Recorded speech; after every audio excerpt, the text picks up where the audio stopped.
Hi, Leah. Thank you for joining us. We're with Leah Márquez Peterson, President and CEO of the Tucson Hispanic Chamber of Commerce. I guess, the first question, Leah, is the title of your main presentation here is Business Opportunities Between Arizona and Mexico. Do you want to give an overall summary of the main points of that presentation? Certainly. Sure.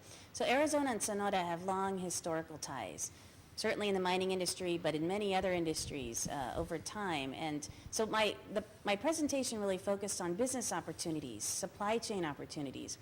There's a very specialized technical group of attendees here at this conference. What opportunities could be there for them in Sonora or in Arizona or other places in the United States or Mexico?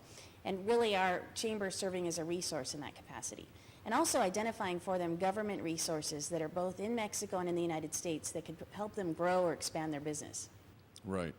And of the Tucson Chamber of Commerce, what's the percentage? There's 1,800 business members, but what's the percentage that are involved in mining?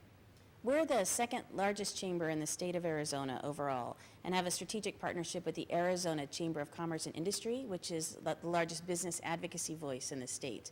In terms of the mining industry, I'd say perhaps about 20% of our members in some capacity touch the mining industry, whether as a supplier and so on. We have two of the larger mining companies as members, certainly Grupo Mexico or Sarco and Hudbay.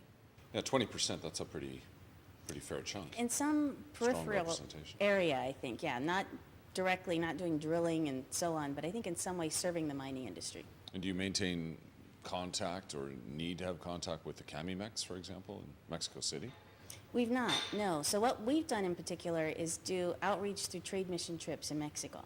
So as an example, we did a trade mission trip to Cananea a few years ago, seventh largest copper mine in the world. See the stats there, but we think of it as a seventh. So we filled a bus full of business owners from southern Arizona who wanted to potentially be suppliers to the mine.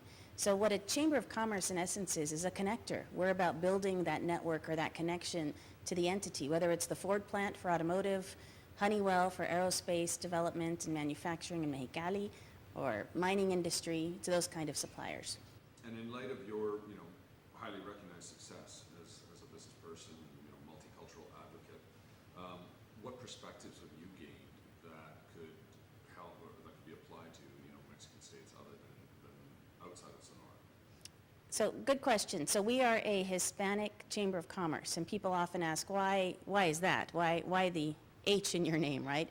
So what we're particularly focused on is the fast-growing Hispanic market in Arizona, which is now 35% of our population, and by the year 2030, we will be a majority of the state of Arizona. How does that apply to Mexico and business opportunities? Well, obviously with our proximity, and we're about 85% Mexican-American, there's so many bicultural and bilingual ties between the state of Arizona and Sonora. We do constant outreach between kind of B2B or business-to-business connections. That can certainly relate to other states within Mexico. The conversation that our government and Governor Ducey has been very supportive of building trade relationships with the country of Mexico. The times we've been traveling to Mexico City and building those relationships, I think, are key. Yeah. Arizona and Mexico in general have had a pretty rocky path over the last 4 years, which must have made your job challenging. I've been the president of our chamber for almost 7 years now, and at the, within the first year, Arizona passed SB 1070, which are the immigration laws that certainly gave Arizona, I'd say, a black eye in terms of public relations with the state of Sonora and certainly the country of Mexico. We realized as a Chamber of Commerce immediately that we needed to do what we could to continue to build our bridges, maintain relationships. And so a lot of the work that we would do in terms of advocacy in Sonora specifically was talk about how important the business community is to continue the relationship while the government, while the legislators are having their political debates and also voicing our opinion.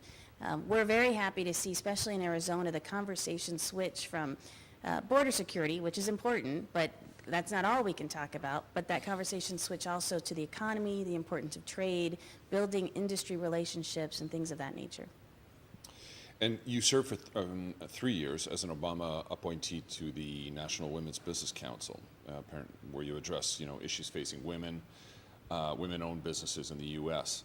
What perspective can you share with us as it relates to challenges and opportunities for women to become involved with the Mexican exploration and mining sectors? the fastest growing business sector in the United States are Latina-owned businesses. So that certainly applies to the United States, but also in Mexico. I've heard quite a number of conversations related to President Peña Nieto and even Governor Pavlovich of Sonora talking about the importance of women entrepreneurs. So we'd love to see that diversity also apply to the mining industry and other typically male-dominated industries. I think there's a lot of effort on that behalf on both sides of the border.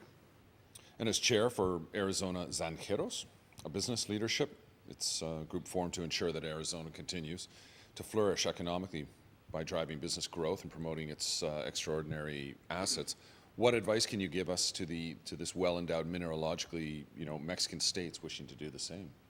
So Arizona clearly identifies Sonora as a key opportunity with their cluster of mining companies and just their long history in the mining industry.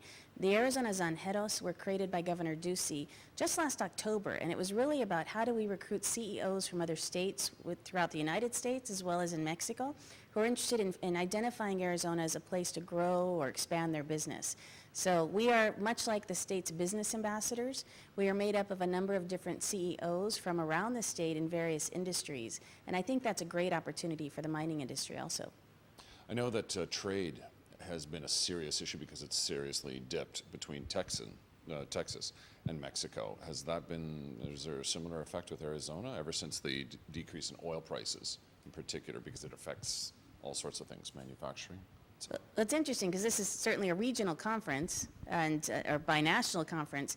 In Arizona, we're paying particular attention to Texas, the Mazatlan corridor and how that impacts produce distribution, different industry, but how we can focus on the I-11 corridor coming up through Arizona and what role the port of Nogales, the Mariposa port, which we've just invested millions and millions of dollars in the United States to rebuild, what we can do to continue to advocate for Mexican businesses to use that Arizona corridor. So we think of Texas very competitively.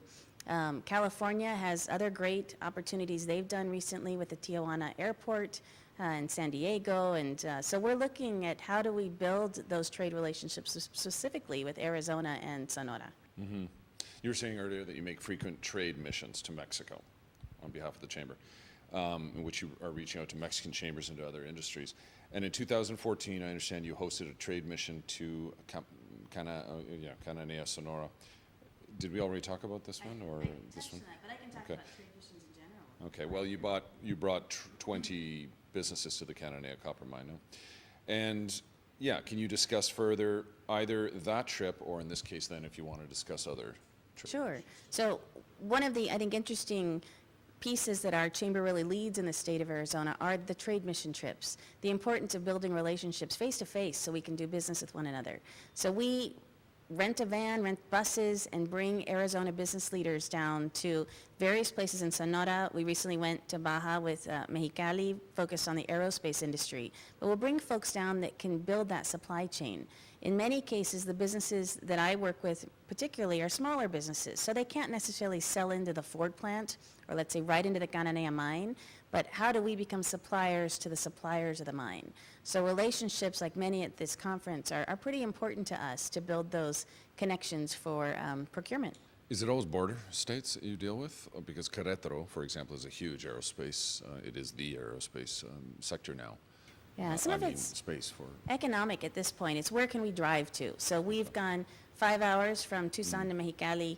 It's about 5 or 6 hours here to Hermosillo. We've gone to Guaymas, Ciudad de Obregón, Cananea, which is only about 3 hours. So it's if we can get a bus full of business leaders to come down and learn more, and we're also focused quite intently with Canacintra, Coparmex, the larger chambers here in Mexico, and we're calling them reverse trade missions. How do we load a bus or van full of business leaders here who in many cases are coming up now to shop and tourism in Arizona? How do we convert that to a trade conversation and host an agenda for them in Southern Arizona or in Phoenix? We are strategic partners with the Arizona Chamber of Commerce and Industry, which is, again, the largest business advocate in our state. So we can help build those relationships not only in the Tucson market, but in the Phoenix market also. Excellent. Okay, thank you very much. No, thank you.